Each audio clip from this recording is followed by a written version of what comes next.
नमस्कार मु डॉक्टर निरुपमा दास आपणकर होमिओपैथी चिकित्सा अधिकारी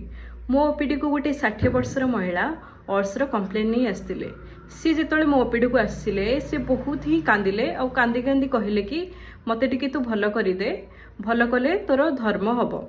एति कही सारा पर से आहु जोरे कांदी थे आ सी मते कहले कि जो मते पेन है मो पाख मेडिसिन स्टोर मेडिसिन आनी खाई किंतु मोर पेन जमा भी कमुनी मोर आहुरी बेसी पेन बढ़ी तो मते टिके भल करदे मेंटल सिम्पटम नहीं किछिटा रुब्रिक्स नहीं मु तांको मेडिसिन देइथिली और से बाहर की विद्या छिटिया कला में सोई पाइनी रातिर तापरे खाई नहीं तो मते तो रुचिला नहीं खाइते आलू आलू दम दम विद्या छिटिया कला भल लागुची अच्छा मेडिसिन खाइला परे एबे रातिर सोई निद होला हां मेडिसिन खाला परे रातिर भी निद होउची सोई पारची हल्का लागुची मदियो भल लागुची